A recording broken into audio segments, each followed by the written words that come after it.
Many famous animal taming scenes appear from the ancient Near East.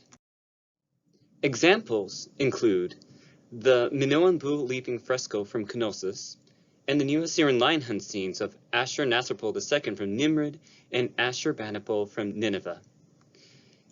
A subcategory of animal taming scene known as bull hunts, however, remain largely overlooked.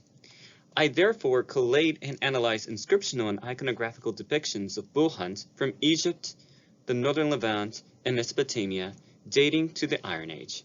The study of these epigraphic and iconographic sources reveals, within the ancient Near East, bull hunts communicate the king's devotional act, perhaps in emulating divine behavior, in overcoming foreign threatening force.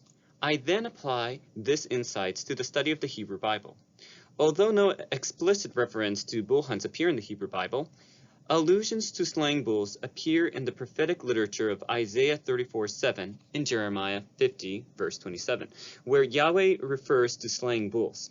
I contend the action of slaying bulls in these passages symbolize Yahweh's act of vanquishing Israel's foreign threats in order to establish peace for Israel. Hunting scenes date back as early as the pre-dynastic period in Egypt, where potteries preserve scenes of a hunter spearing big game such as crocodiles and hippopotami. Wolfgang Decker notes the pharaoh's act in slaying the hippopotamus reenacted the Osiris myth, in which Horus slays Seth, who is symbolized as a hippopotamus. Royal hunts therefore did not simply display the pharaoh's strength, but moreover, the vanquishing of dangerous animals fulfilled both in reality and symbolically the pharaoh's role in neutralizing threat, protecting his people, and sustaining stability, that is ma'at. Two New Kingdom pharaohs, that is Thutmose III and Amenhotep III, record their successful bull hunting campaigns and inscriptions. Lana Troy notes, the king's role as a successful hunter and warrior plays a prominent role in inscriptions concerning Thutmose III. The Armand Stela dates to the 22nd regnal year of Thutmose III and commemorates his accomplishments in archery, hunting, and military campaigns. Donald Redford notes that the inscription's microstructure follows a thematic rather than chronological arrangement. Namely, the feat of marksmanship in archery at home suggests archery on the hunt, and the location of the hunt in foreign lands leads into allusions to wars in foreign soil.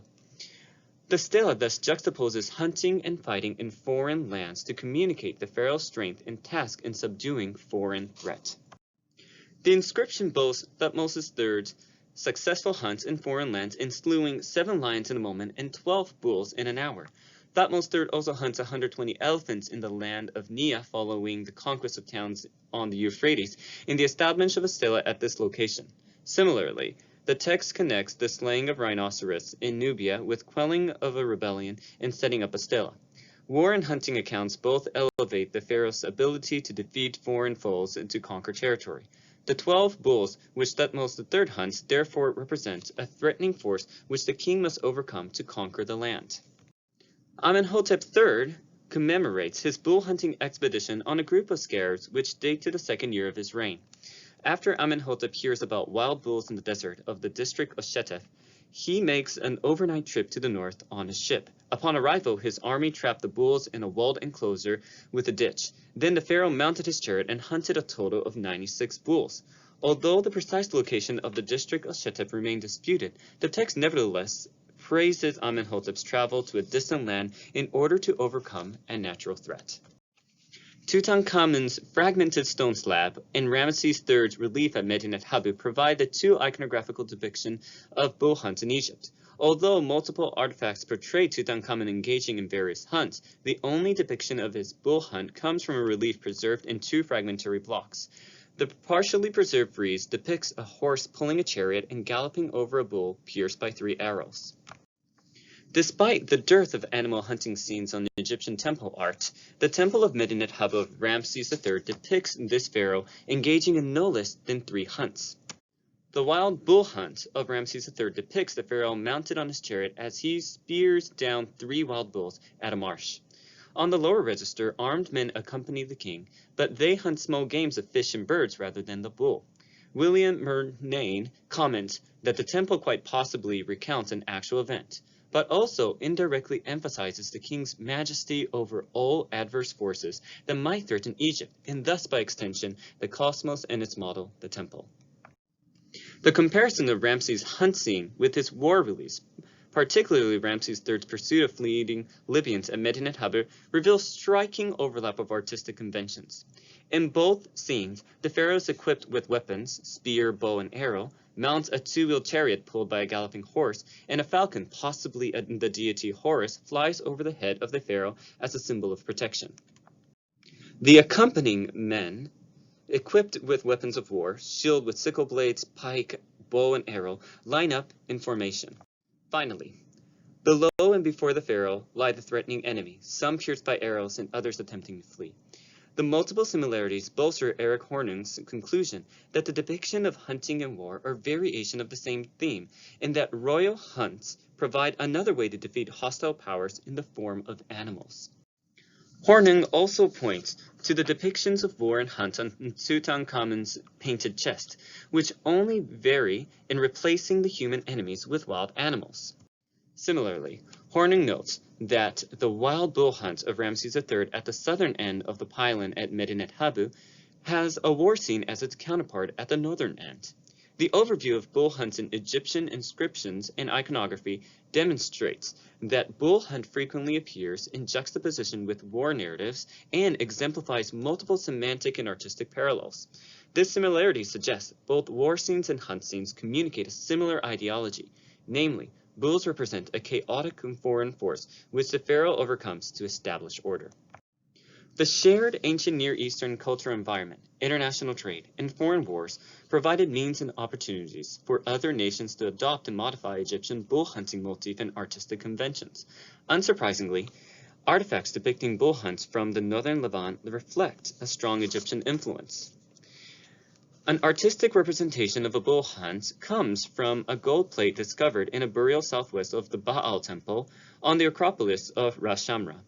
The central register contains 4 ibexes within the circle, and the outer register depicts 2 dogs and a man on a chariot, drawing on an arrow against 2 deers, 2 bulls, and a cow with their calf. The eclectic artistic style combines a Mesopotamian bow, Syro-Anatolian chariot, and the plate's typology is Egyptian. Sophie Cluzan argues that the iconography communicates the confrontation of power between king and local deities, in which the king kills animals associated with the deities. However, in light of the comparative Egyptian artistic convention, it seems more probable that the scene depicts the king emulating the divine practice of bull hunts to symbolically act out the victory over chaos. The 2 other bull hunting scenes from the northern Levant both appear on game boxes. An elephant ivory game box from an elite tomb in Nkomi contains 6 panels. The top lays out the game of 20 squares, and the front and back rectangular sides depict royal hunts. A bull hunt appears on the front panel with an archer, perhaps a king, mounted on a chariot and draws an arrow against 6 fleeting animals, including 2 deer, a wild goat, and 3 bulls. Hunters frame the panel with a chariot hunter on the right and a man spearing a lion on the left. A bull occupies the central position, and the craftsman employs multiple artistic conventions to highlight the bull. This includes enlarging the bull as the largest hunted animal, piercing only the bull with arrows, and the bull's unique orientation facing the chariot in a charging stance. The artist also combines various iconographical styles, including clothing reminiscent of the lion hunt pyxis from Nimrud, hairstyle reflecting the sea peoples at Medinet Habu, and the 2 side panels showing Mycenaean elements. Additionally, the motif of a hunter upon a chariot directly echoes Egyptian New Kingdom depictions of the pharaoh crushing his enemies or hunting wild animals from a chariot. Another possible bull hunt scene appears on a marble game board from Tel Halaf. A stag and a wild bull adorns the 2 rectangular side panels, and the bottom panel contains 2 men on a chariot. E. Douglas Van Buren suggests the 3 panels together may depict a hunting scene. Van Buren further comments that the hair and beard of the individual suggests dating the object during the early Assyrian period. The northern Levantine artifacts decorated with bull hunts thus all belong to items of prestige and combine artistic styles from Egypt, the Aegean, and Mesopotamia. While the precise ideology behind these artistic representations remain ambiguous, the indications of Egyptian influence may suggest that the rulers in these scenes overcome chaotic forces represented by a bull. Bull hunting also holds prominence within Mesopotamian literature and royal depictions. Particularly, during the Neo-Assyrian period, hunting becomes incorporated as a standard formula within royal annals, and scenes of bull hunts frequently appear as royal architectural decoration. The act of slaying a bull plays a prominent role within the Epic of Gilgamesh. In Tablet 6, Ishtar requests her father Anu to send the bull of heaven against Gilgamesh. Ishtar then leads the bull of heaven to Uruk, but Gilgamesh and Enkidu slays the bull of heaven and offer its heart to Shamash. Ishtar pronounces a curse upon Gilgamesh and Enkidu for slaying the bull of heaven, which ultimately leads to the demise of Enkidu. Due to the lacuna in the inscription, the details concerning the battle between Gilgamesh and bull remain obscure. Nevertheless, the bull undoubtedly represents a threat which the hero Gilgamesh must overcome. Moreover, Gilgamesh's act of offering the heart to Shamash point to the cultic function underlying bull slaying. Bull hunts primarily occur in Neo-Assyrian royal inscriptions. Kurt Grayson identifies hunting and killing of wild animals as one of the many new and significant themes which appear in the annals of Tiglath-Pileser I that are sometimes repeated verbatim in annals of the subsequent major monarchs. Within the macrostructure of the inscription, the hunting account immediately follows the military narrative. The hunting section begins with Tiglath-Pileser receiving weapons and bow from Ninurta and Nergal. Tiglath-Pileser then, following Ninurta's command, slays extraordinarily strong wild bulls in the desert and in foreign lands. Kings following Tiglath-Pileser also frequently refer to hunting bulls. The formulaic references to bull hunts in Neo-Assyrian royal inscriptions suggest that the motif of bull hunts serves to communicate and bolster royal ideology. The juxtaposition of the war and hunting narratives, as well as the bull hunt's setting in foreign lands, suggests that bull hunting communicates the divine aid towards the king in overcoming the local forces in the foreign lands. The white obelisk of Ashurnasirpal II contains 8 registers of decorations on all 4 sides, which are accompanied with inscriptions. Julian Reed notes that the top and bottom register form a frame in which the top register portrays the king mounting a chariot for war, whereas on the bottom register he mounts on a chariot in order to hunt. This mirroring of the bull hunt with the war scenes bolsters the observation that the bull hunt functions as a counterpart to the king's act in overcoming foreign foes. Representations of bull hunt appear on reliefs from the Northwood Palace of Ashurnasirpal II at Kala, as well as the ritual act which followed a successful hunt. The king, together with his charioteer, mount on a wagon pulled by 2 horses. The king grasps the bull's horn with his left hand and drives his sword into the bull's neck with his right. Another bull appears fallen beneath the galloping horses, and a horseman armed with a shield and spear pursues the running bull. Following the hunt, the king participates in a ritual libation as he raises a bowl to pour libation upon the bull. Eunuchs holding a parasol and a fan, as well as musicians playing a stringed instrument, accompany the king. The libation scene highlights the cultic and devotional aspects of the bull hunt. Indeed, just as Gilgamesh, after vanquishing the bull of heaven, offered the bull's heart to Shamash, the libation scene suggests bull hunting was not only divinely sanctioned and empowered, but kings expressed their religious devotion through the hunt.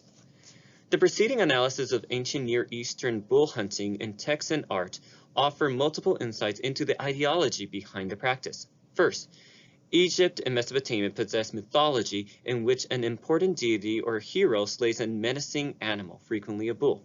The overwhelming majority of artistic representations of kings performing bull hunts may point to the king's reenactment of the mythological divine bull hunts. Second, frequent pairing and juxtaposition of bull hunts and foreign war in inscriptions and iconography suggests the two communicate the hero's task in defeating a threatening force in a foreign land. Third, Gilgamesh's act of offering the bull's heart to Shamash, as well as the libation scene at Nimrud, suggest that at times bull hunts also serve to express cultic devotion. One struggles to find any explicit references to bull hunts within the Hebrew Bible. Allusions to slaying bulls, however, appear in Isaiah 34, verse 7, and Jeremiah 50, verse 27. In the following section, I analyzed Jeremiah 50, verse 27, in light of the insights gained from the bull hunts in the ancient Near East. Jeremiah 50 describes a prophecy against Babylon. In response to Israel and Judah's oppression, Yahweh commands the people to attack Babylon in verse 21. Yahweh then opens his armory and commands, slay all her bulls, bring them down for the slaughter in verse 27. Jack Lundbom rightfully notes that the hermeneutical issue lies in whether to interpret bulls here literally or figuratively. While Rashi suggests that the bulls specifically represent princes, David Kimhi, following the Targum, suggests the animal symbolizes strong ones. Most modern commentators follow this line of thought and suggest that the bulls figuratively represent Babylonian soldiers. Walter Brueggemann further broadens the scope and interprets the bull as representing all the potency of the empire. In contrast to the preceding symbolic interpretation, Bernhard Doom contends that the bull and the text point to actual animals. William Holliday also notes that based on the preceding agriculture image of grain in verse 26, the bulls in verse 27 could very likely point to actual bulls. Although scholars debate on whether the bulls refer to a literal animal or symbolize Babylonian warriors, I contend the text alludes to the ancient Near Eastern practice of bull hunts, which envisions a literal killing of bulls representing chaotic forces, that is, Babylonian soldiers. The bull slaying motif in Jeremiah 50 demonstrates significant overlap with ancient Near Eastern bull hunts, such as the bull hunt taking place at a foreign land in conjunction with a foreign military campaign. Yahweh's action of equipping the people with weapons to slay the bulls mirrors how Ninurta and Nergal provided Tiglath-Pileser with fierce weapons and bow. Also, Yahweh's command to hunt the bulls echoes the reoccurring Neo-Assyrian formula which states, "The gods Ninurta and Nergal gave to me the wild bulls and commanded me to hunt."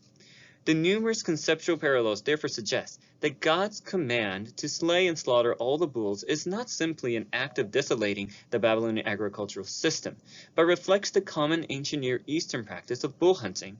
If this parallel is valid, the people do not simply kill animals, but the command symbolizes the act of vanquishing the enemy of Israel, symbolized by a bull. In conclusion, the current paper analyzed textual and iconographical evidence for bull hunting from the ancient Near East, primarily dating to the Iron Age. The analysis of the archaeological materials demonstrates that Egypt and Mesopotamia both possess mythological texts in which a deity or hero hunts an animal that represent a chaotic force. The Egyptian and Neo-Assyrian inscriptions and iconographical materials further show that kings likely emulated this divine or heroic act in vanquishing bulls by hunting bulls during a military campaign on foreign soil. Finally, the similarity in the Egyptian iconographical depictions between war scenes and bull hunts, as well as the inscriptional juxtaposition of war accounts and bull hunting expeditions, suggests that both war and bull hunting communicate a similar ideology. Namely, the king through divine empowerment and approval vanquishes their chaotic threats. Although the Hebrew Bible lacks exact parallels to the practice of royal bull hunts, I contend Jeremiah 50 verse 27 alludes to bull slaying. A comparison between the description of this passage with the ancient Near Eastern bull hunts reveal multiple conceptual similarities. 1. In both texts, bull slaying happens during the context of war against Israel's enemies. 2nd, bull hunting takes place in a foreign land. 3rd, scholars suggest that the bulls point beyond itself and may represent the foreign enemies of Israel. Reading this passage in light of ancient Near Eastern practice of bull hunting reveals that Yahweh is not simply pronouncing judgment upon cattle, but the slaying of bulls symbolized the defeat of oppressive foreign people and nation. Yahweh supernaturally equips and commands the people to take out the bulls, which represent oppressive foreign force, in an act of devotion and trust to Yahweh.